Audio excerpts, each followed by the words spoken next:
కూడా ఇలా మనుషులను చంపేయడానికి ఏకంగా 80 మందిని 100 మందిని ఇళ్లకు పంపించేసేసి వాళ్ళు తాగుండి రాడ్లతోనూ కర్రలతోనూ మారునాయుధాలతోనూ వచ్చి కార్లను కూడా తిప్పివేసి పడేసే పరిస్థితిలోకి వాళ్ళు వచ్చి ఇల్లు మొత్తం ధ్వంసం చేసి ఇంట్లో 83 ఏళ్ల ప్రసన్న అమ్మ ఆవిడ మహిళ కాదా అని అడుగుతా ఉన్నా నేను. ఆవిడను బెదిరించి ఆ సమయంలో ప్రసన్న ఇంట్లో లేడు కాబట్టి సరిపోయింది. ఒకవేళ ప్రసన్న ఆ సమయంలో ఇంట్లో ఉండింటే ప్రసన్నను చంపేసే కార్యక్రమం కూడా జరిగి ఉండేది కాదా అని అడుగుతా ఉన్నా. ఇలాంటి దిగజారిపోయిన రాజకీయాలు గతంలో ఎప్పుడూ మేము చూడలా. నేను అడుగుతా ఉన్నా, ఇదే చంద్రబాబు నాయుడు గారిని అడుగుతా ఉన్నా, అయ్యా చంద్రబాబు నాయుడు గారు, మీ ఎమ్మెల్యేలు ఎంత హేయంగా మాట్లాడుతూ ఉన్నారు అని చెప్పడానికి నిదర్శనం నిన్న మొన్న జరిగిన నగిరి ఎమ్మెల్యే రోజమ్మ గురించి, ఎక్స్ ఎమ్మెల్యే అంటే Rojamma ex MLA, sitting MLA, Nagari Telugu Desam party MLA ఎలాంటి మాటలు మాట్లాడాడు. చెప్పడానికి కూడా సిగ్గుపడే మాటలు, సిగ్గుపడాల్సిన మాటలతో రోజమ్మను హేయంగా మాట్లాడితే ఇదే చంద్రబాబు నాయుడు గారు ఏం చేశారని అడుగుతా ఉన్నా.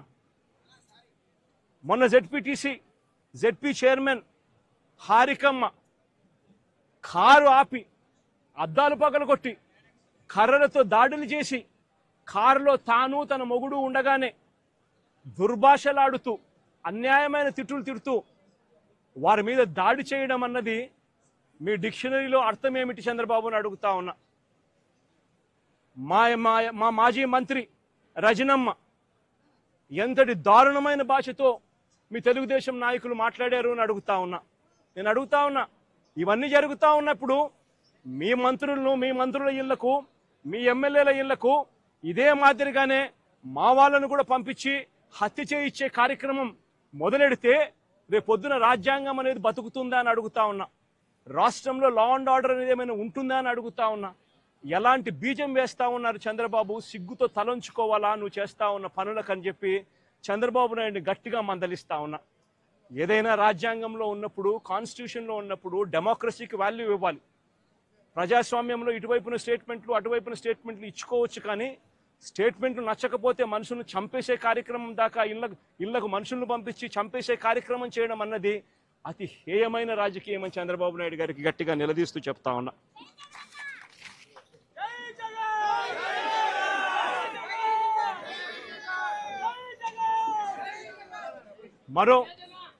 మరో ఉదాహరణ, నా పక్కనే ఉన్న గోవర్ధన్ అన్న కూతురు. నేను అడుగుతా ఉన్నా, గోవర్ధన్ అన్న జైల్లో పెట్టినప్పుడు వీళ్ళ ఇంట్లో బాధ ఉండదా అని అడుగుతా ఉన్నా. వీళ్ళందరూ పిల్లలు కాదా అని అడుగుతా ఉన్నా. వీళ్ళందరికీ బాధ కలగదా అని అడుగుతా ఉన్నా. ఏం తప్పు చేశాడని చెప్పి గోవర్ధన్ అన్న జైల్లో పెట్టారని అడుగుతా ఉన్నా. ఏకంగా 14 కేసులు, గోవర్ధన్ అన్న మీద పెట్టిన కేసులు ఏకంగా 14 కేసులు. ఒక కేసు అయిపోతూనే ఆ కేసు అయిపోయిన వెంటనే మరో కేసు పెడతా ఉన్నారు. పెట్టి మళ్ళీ జైల్లో తాను ఉండే కాలాన్ని పొడిగిస్తా ఉన్నారు. ఇప్పటికి దాదాపుగా ఎన్ని రోజులు అయిందమ్మా జైల్లో ఉండబట్టి? 64 రోజులు. 64 రోజులుగా జైల్లో ఒక మాజీ మంత్రిని పెట్టారు. ఆశ్చర్యం కలిగించే విషయం నేను చెప్తా ఉన్నా. ఆయన మీద పెట్టిన కేసులు ఏమిటో తెలుసా?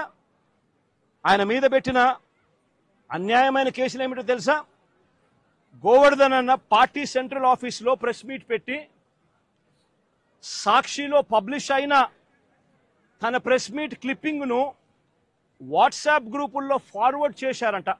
అదొక కేసు అయ్యా, అదొక కేసు. మనిషిని అరెస్టు.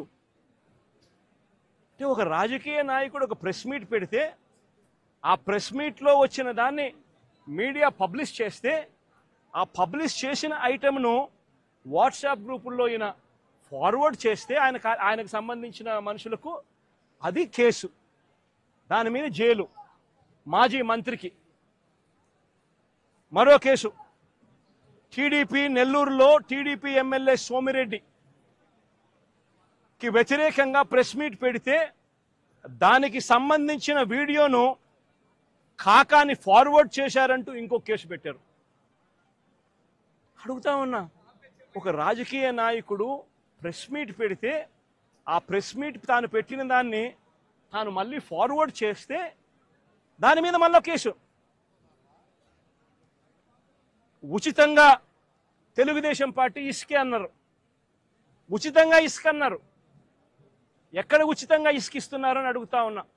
వైఎస్ఆర్ కాంగ్రెస్ పార్టీ హయాంలో రాష్ట్ర ఖజానాకు సంవత్సరానికి 750 కోట్ల ఆదాయం వచ్చేది. ఈరోజు రాష్ట్ర ఖజానాకు ₹1 రావడం లేదు ఆదాయం. రేటు చూస్తే ఇసుక గత ప్రభుత్వంలో మా ప్రభుత్వ హయాంలో కన్నా డబల్ రేటుకి అమ్ముతా ఉన్నారు ఇసుకను. గుచ్చెలు విడిగా దోచేస్తా ఉన్నారు రాష్ట్రాన్ని. అలాంటి సందర్భంలో ఇసుక ఉచితంగా దొరకడం లేదని మీరు చెప్పింది ఇసుక ఉచితంగా ఇస్తామని చెప్పారు, ఆ ఇసుక ఉచితంగా దొరకడం లేదని భవన నిర్మాణ కార్మికులు నిరసన తెలిపితే ఆ గతంలో పోలిస్తే రేటు డబల్ అయ్యింది అని చెప్పి వాళ్ళంతా కూడా నిరసన తెలుపుతా ఉంటే దానికి గోవర్ధన్ అన్న సంఘీభావం తెలిపాడు అని చెప్పి ఆ తెలిపిన దానికి మరో కేసు. ప్రజాస్వామ్యం ఎలా ఉందో చూడమని చెప్పి నేను అడుగుతా ఉన్నా.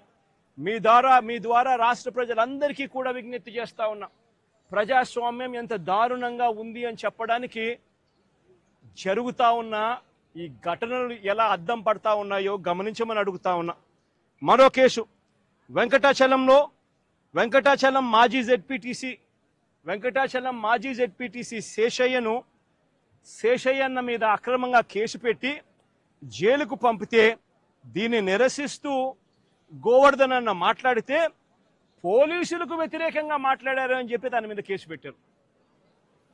నేను అడుగుతా ఉన్నా, నువ్వు ఏకంగా ఒక జెడ్పీటీసీని తీసుకొని పోయి అక్రమ కేసు నువ్వు పెడితే, నువ్వు అక్రమ కేసు పెట్టినావు అని చెప్పి ఆధారాలతో మాట్లాడిన ఆ వ్యక్తి మీద పోలీసులకు వ్యతిరేకంగా మాట్లాడారని చెప్పి కేసులు పెట్టడం ఎంతటి దారుణమో ఆలోచన చేయమని చెప్పి నేను కోరుతా ఉన్నా. కావలి నియోజకవర్గం ఇంకొక కేసు. కావలి నియోజకవర్గంలో కొల్లదిన్నెలో మా పార్టీ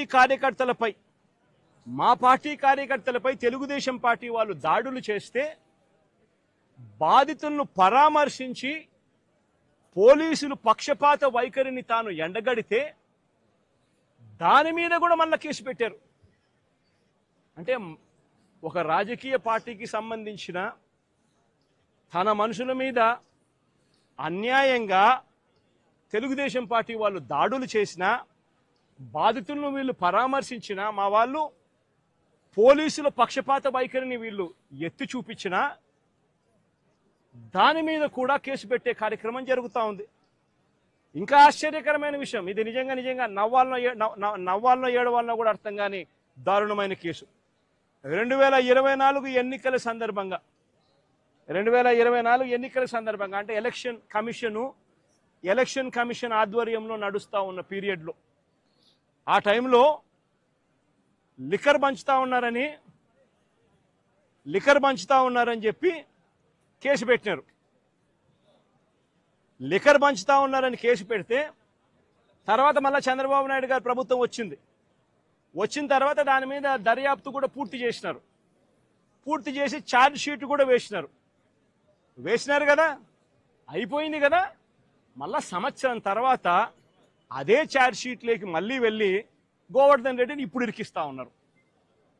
ఏమయ్యా ఇది నాకు అర్థం కావడంలా. ప్రజాస్వామ్యంలో బతుకుతా ఉన్నామా? ప్రజాస్వామ్యంలో బతకడం లేదా? ఇంతకన్నా దారుణమైనది ఏమైనా ఉంటుందా? అది కూడా తప్పుడు వాంగ్మూలాలు మళ్ళా ఇప్పుడు సృష్టించి ఆ గ్రామంలో ఏదో లిక్కర్ పంచుతా ఉంటే ఎవడో ఎందుకు పంచుతున్నారని అడిగినాడంట. ఈయన ఎందుకు పంచుతావా అని మీరు అడుగుతారా అని కొట్టమని చెప్పి ఈయన చెప్పినాడంట అని. హలో, తెలుగు రాజ్యం ఛానల్ చూస్తున్నారా? సామాజిక రాజకీయ జీవన చిత్రణే తెలుగు రాజ్యం. అతిశయోక్తులు అసత్యాలు ఉండవు. రాజకీయ కోణం కాదు, ప్రజా కోణమే కొలబద్ద. తెలుగు రాజ్యం వీక్షణ మీ ఉత్తమ అభిరుచికి నిదర్శనం.